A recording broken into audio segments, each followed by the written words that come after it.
खुदावन इसकी रीढ़ की हड्डी का L4, L5 और S1 मन का दबा हुआ है। देखो ये, देखो इसकी रिपोर्ट देखो, एक्सरे देखो कितने हैं। उसको पूछो ये कितना परेशान। तुम्हें नॉर्मल लगता है जिसकी नस बंद है, जब दौड़ाते ऐसे? बड़ा काम है, बड़ा एक बड़ा विश्वास चाहिए, भरोसा, रिश्ता, तब खुदा करता है ये काम। एक उन्नति से करता है। तुम्हारे सामने जो कर रहे ना, इसके लिए आदर करो खुदावंद का। ज्यादा बड़े काम देखना चाहते हो तो चलो पकड़ो इससे, यीशु नाम से खुदावंद इसकी रीढ़ की हड्डी का L4, 5 और S1 जो दबा हुआ मन का अपनी जगह पर खुदा काम करे, काम करे। Shut out, shut out, shut out, shut out. Heal हो जाओ। नसें जब खुल जाए यीशु मसीह के नाम से, खुल जाए, खुल जाए यीशु नाम से, खुल जाए यीशु नाम से, खुल जाए यीशु नाम से, खुल जाए। उठाओ, उठाओ, उठाओ, उठाओ, उठाओ, उठाओ इसे, उठाओ। चक्कर है, चक्कर मुंडे, चक्कर, चक्कर, चक्कर, चल कर चक्कर। हाँ चल चल चल, देख देख जो नहीं हो रहा था, चल चल चल चल, देख चल भी नहीं पा रहा था, देख देख देख। तारीफ करो। ओ देखो, ओ जिंदा खुदा, जिंदा खुदा है हमारा, आवाज करो, जिंदा खुदा है हमारा। ओ मुंडे इसकी आवाज कर। वो देखो, सो देखो, बैठ कर देख रहे हो। जिंदा खुदा है हमारा, ओ समा, हालेलुया, ऊंचा हालेलुया हमारा, क्योंकि जिंदा खुदा है हमारा, जिंदा खुदा है हमारा। वो जिंदा खुदा है, वो कामों को कर रहा है तुम्हारे सामने। वो देखो चेक कर रहा है, हर तरह से वो चेक कर रहा है अपने आप को। अरे इतने एक्सरे हो गए, इतना बुरा हाल उसका, उसने सारी तरह बैठ बूट कर सब चीजें देखी। उठ भाई उठ, ये देखो, चलकर देख आराम से भाई, चलकर देख जैसे आराम से चलते हैं। वो जिंदा खुदा है, जिंदा है, जिंदा है, जिंदा है, यीशु जिंदा है, जिंदा है, जिंदा है, जिंदा है, यीशु जिंदा है। पापा जी को जय मसीह की, मम्मा जी को भी जय मसीह की, सारे कलीसिया को जय मसीह की। मैं मनोज हांसदा, झारखंड पाकुड़ से। मैं आज मेरा जीवन का सबसे बड़ा गवाही देने जा रहा हूँ। मैं सर्वशक्तिमान परमेश्वर को भी बहुत बहुत धन्यवाद करता हूँ कि मेरा जीवन में कितना बड़ा काम हुआ है। आज यहाँ सुखपाल राणा मिनिस्ट्री के पास यहाँ पर हीलिंग हमको प्राप्त हुआ है, तो इसलिए मैं बहुत बहुत धन्यवाद करता हूँ। और जब से मैं लॉकडाउन में 2020 में घर में ऑनलाइन काम करने लगा मार्च महीने में, तो आस्ते आस्ते मेरा बाएं साइड झंझनाहट शुरू हो गया, मेरा लेफ्ट साइड का पैर। और 2 महीना जब बीत गया तो ज़्यादा होते गया, ये झंझनाहट शुरू हो गया। तो इसके बाद दवाई भी खाने लगा, तो दवाई का कोई असर नहीं हुआ, तो दूसरा डॉक्टर के पास गए। जब मैं तीसरे डॉक्टर के पास गया तो होम्योपैथिक डॉक्टर है, तो उनके पास गया, तो हमको ब्लड चेकअप किया, तो बोला कि आपका ये बात रोग है। तो उन्होंने दवाई दे दिया इतना सारा, और वो बोले कि ये दवाई से आपका दर्द बढ़ सकता है, लेकिन घबराना नहीं है। तो हम जिस दिन दवाई खाए उसी रात हमको इतना ज़्यादा दर्द करने लगा, यहाँ कमर से लेके नीचे जलने जैसा, पूरा बॉडी एकदम जल रहा था। मैंने हिल नहीं पाए, रात भर सो नहीं पाए, करीब 5 रात तक हम सो नहीं पाए। और ज़्यादा मतलब मेरा जो परेशानी था उस दवाई से और बढ़ गया। हम 1 दिन ही खाए उस दवाई, इसके बाद हमने बंद कर दिया। इसके बाद मेरा यूरिन ही बंद हो गया। और इसके बाद उनको फ़ोन किए कि डॉक्टर मेरा यूरिन बंद हो गया, तो उन्होंने बोला कि आप कहीं भी कैथेटर लगवा लीजिए। तो हमने लोकल से ही लगवा लिया। तो इसके बाद जब चौथा डॉक्टर को दिखाए, वो नस और हड्डी का डॉक्टर थे, तो उनको दिखाए, मेरा ये बंद हो गया। तो किसी तरह से हम वहाँ घर से बगल में ही था, उनको दिखाए चौथा डॉक्टर को। तो उन्होंने लिखा कि सीटी स्कैन होगा। तो सीटी स्कैन कहीं दूसरे जगह गए तो वहाँ कुछ नहीं निकला और रिजल्ट तो कुछ नहीं निकला। तो फिर दोबारा लिखा कि आप एमआरआई करवा लीजिए। एमआरआई करवाए तो हमको जो है ना वो हड्डी का L4 L5 S1 में ये दोष आ गया कि नस दब गया है। इसी के चलते जो है ना आपका ये यूरिन बंद है और अभी ऑपरेशन करना पड़ेगा। इसके बाद जब ऑपरेशन करने के लिए बोले तो हम तो डर गए। तो इसके बाद हम तो बोले कि नहीं, हम ऑपरेशन नहीं करवाएंगे, क्या कि मेरा इधर मतलब पैसा भी उतना नहीं है, बहुत ज़्यादा लगेगा और एक अगर सक्सेस नहीं होगा तो बहुत दिक्कत हो सकता है। और तो आस्ते आस्ते हम घर में ही एक 5वां डॉक्टर को दिखाए। वो एक्यूपंक्चर वाला था और किसी ने बोला कि एक्यूपंक्चर डॉक्टर से एक्यूपंक्चर करवा लो, शायद मिल सकता है रिलीफ। तो उनको मैंने घर में बुलाया। तो जब ट्रीटमेंट शुरू किया तो पूरा बॉडी में माथा से लेके पैर तक नस नस में 22 को सुई चुभा देता था आधा घंटे तक, और वो बैठे रहते थे और हम चुपचाप बैठे रहते थे।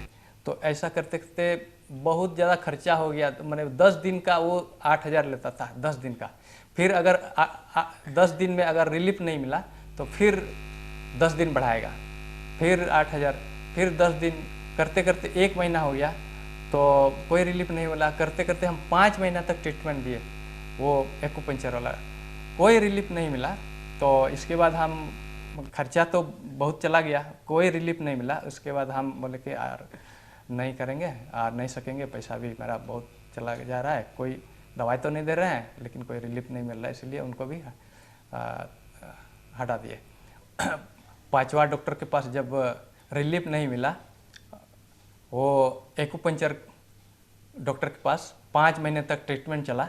पैसा तो बहुत खर्चा हुआ लेकिन हम देखे कि कोई रिलीफ नहीं मिल रहा है। तो हम 6वां ट्रीटमेंट के लिए हम कहीं सोचे कि कोई बोला हमको कालीडंगा चले जाइए, वहाँ वेस्ट बंगाल में है, झारखंड से वेस्ट बंगाल में है, ज़्यादा दूर नहीं है लेकिन वहाँ हॉस्पिटल में रहना पड़ेगा। तो हम चले गए वहाँ, दिखाए और हमको बोला कि रहना पड़ेगा यहाँ। तो हम पूरा परिवार हम लोग चले गए, वहीं रहने लगे। ट्रीटमेंट शुरू हो गया तो करते करते 6 महीना जब हो गया तो हमको बहुत रिलीफ मिला वहाँ पर। और ऐसा करते करते रिलीफ मिला। तब जब लॉकडाउन शुरू हो गया तो बच्चे का भी स्कूल खुल गया और इसलिए फिर हम लोग वापस घर चले आए। और इसके बाद घर में ही एक्सरसाइज करते थे, वहाँ का कुछ सामान भी लाए हॉस्पिटल का। तो इसके बाद घर में एक्सरसाइज करते करते कोई रिलीफ तो नहीं मिला लेकिन एक्सरसाइज करते हैं, फिर दवाई भी खाते हैं। और आयुर्वेदिक ही दवाई खाते थे, बाहर का नहीं खाते थे, मतलब दूसरा दवाई आयुर्वेदिक ही चलते थे। चल इसके बाद फिर कोई हमको बोला कि रांची चल जाइए, वहाँ पर अच्छा डॉक्टर है। तो उनके पास गए और वहाँ भी न्यूरो सर्जन थे। तो वो जब हमको देखा ये एमआरआई रिपोर्ट, तो उन्होंने बोला कि आपका रिपोर्ट देख के ही पता चल गया हमको कि आप बिना ऑपरेशन का ये ठीक नहीं हो सकता है, आप दवाई तो खा रहे हैं लेकिन इलाज नहीं हो रहा है, इस तरह करके हमको बोले। तो हम उनका भी दवाई नहीं लिए, काहे कि वो भी ऑपरेशन करने के लिए बोल रहे हैं। तो हम बोले कि कहाँ पर ऑपरेशन कीजिएगा? तो हमको बोले कि रीढ़ की हड्डी में आपका ऑपरेशन होगा। हम बोले यहाँ तो हमको प्रॉब्लम नहीं है, हमको यूरिन का और ये पैखाना भी नहीं हो रहा है, पैखाना या पैखाना रास्ते में हमको दिक्कत है, यहाँ भी दर्द कर रहा है। तो बोला उसी के चलते जो है ना आपका जो नस दब गया है उसी के चलते आपको दर्द है। तो उनका भी दवाई नहीं लिया, हम वापस आ गए घर। तो फिर ऑनलाइन में देखते देखते 7वां डॉक्टर के पास गए। वो है एक पूरा रीढ़ की हड्डी को दाब के जो है ना ठीक करने वाला है। वो कायरोप्रैक्टिक बोला जाता है, वो ट्रीटमेंट कायरोप्रैक्टिक ट्रीटमेंट कलकत्ता में है। कहीं उनके पास कॉल करके हम अपॉइंटमेंट लिए तो बोला कि आपको आना पड़ेगा, देखना होगा क्या है। तो उनके पास गए तो बोला कि ये मेरे से संभव नहीं है, और उन्होंने बोला कि आप जो है ना नस वाला डॉक्टर के पास दिखाइए। तो हमने तो 3 गो डॉक्टर को दिखा चुके हैं नस वाला को, तो उन्होंने भी फिर बोल रहा है कि नस वाला को दिखाइए, तो वो भी कोई फ़ायदा नहीं मिला वहाँ भी। तो 7वां डॉक्टर के पास फिर जब वहाँ से चले गए तो फिर दूसरे जगह गए और पूरा पेट का मेरा ये क्लोनोस्कोपी हुआ, मैंने क्यों बंद है ये यूरिन और ये आपका मतलब मेरा पैखाना भी नहीं निकल रहा है, तो उन्होंने क्लोनोस्कोपी किया, पूरा पेट का कैमरा से देखा। इसके बाद बोला कि आपका नस का प्रॉब्लम है, नस का प्रॉब्लम है, इस तरह करके उन्होंने बोला कि नस का प्रॉब्लम है। तो जितना भी दिखाए डॉक्टर को, नस वाला भी 3-3 4-4 डॉक्टर को दिखाए नस वाला को, तो सब बोल रहा है कि ऑपरेशन करना होगा। तो हम तो असमर्थ थे ऑपरेशन करने के लिए, तो हम प्रभु के पास हम ऐसे रोते थे, बात ऑनलाइन में देखते थे कहाँ ठीक होगा और कहाँ प्रार्थना से ठीक होगा। बहुत सारे अगल बगल में भी ऐसे प्रार्थना करने वाले भी हैं, तो उनके पास भी गए तो कोई रिलीफ नहीं मिला। प्रार्थना भी करवाए, अगल बगल में है ऐसे कोई बहुत कोई प्रार्थना से तेल पानी भी देता है, तो उनके पास भी गए तो कोई रिलीफ नहीं मिला। जब ये बेड पे सो गए थे, जब उठ नहीं पा रहे थे उस समय मतलब बहुत तकलीफ होती थी हमको। जब ये हमको रात भर उठाते थे तब मालिश कर दो ऐसे मालिश करते थे, फिर सोते थे, फिर उठते थे, ऐसे करके उनका दिन बीत रहा था। जब यहाँ का दवा खा के भी इनको भी कोई आराम नहीं मिल रहा था उस टाइम। बच्चा भी समय छोटा था, ज़्यादातर हम लोग घर में मतलब अकेले ही रहे।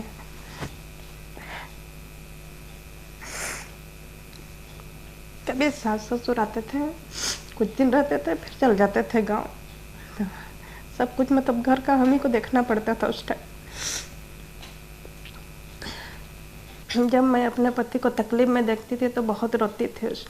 मैं अपने आप को भी संभाल नहीं पाती थी। बहुत डॉक्टर से इलाज करवाने का भी कोई रिलीफ नहीं मिल रहा था इनको। हम जन्म से ही प्रभु में थे, अब बहुत जगह प्रार्थना भी करवाए पर यह ठीक नहीं हुए। जब डॉक्टर के पास भी थक गए और दवाई खाते खाते, और कहीं प्रार्थना वाले के पास भी बहुत सारे के पास गए, लेकिन वहाँ भी कोई रिजल्ट नहीं मिला, तो हमने परमेश्वर से विनती किए कि परमेश्वर अगर आप हैं तो मुझे सही रास्ता दिखाइए कि कहाँ मैं ठीक हो सकूँ। तो मेरे पास वीडियो आया कि सुखपाल राणा मिनिस्ट्री का एक दिन देख रहे थे कि यहाँ का, जब यहाँ देख रहे हैं कि बहुत कोई यहाँ ठीक हो रहा है, तो हमने यहाँ आने का कोशिश की और यहाँ आ गए। और यहाँ पर जैसे ही आए प्रभु का दास के पास हम लेहन करवाए।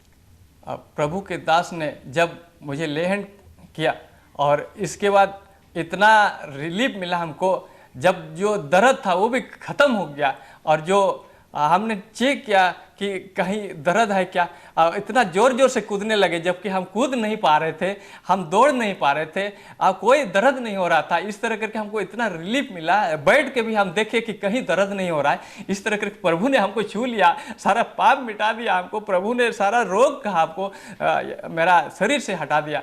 इस तरह करके हमने प्रभु को धन्यवाद दे रहे थे कि प्रभु मुझे आपने छू लिया, प्रभु आपने छू लिया, प्रभु मेरा इतना बड़ा रोग आपने, जो डॉक्टर नहीं कर सका, आपने मेरा रोग को हटा दिया, तुरंत मेरा गायब हो गया। इस तरह करके हमने देखा जब, और बैठने लगे कि बैठ पा रहे हैं, दौड़ पा रहे हैं, और कूदने पर भी कोई दर्द नहीं हो रहा था। हमको इस तरह करके रिलीफ मिला। हमको बहुत बहुत प्रभु का धन्यवाद करते हैं, और प्रभु के दास को भी धन्यवाद देते हैं। हमने इस रोग से हमने आज़ादी पा लिया है आज।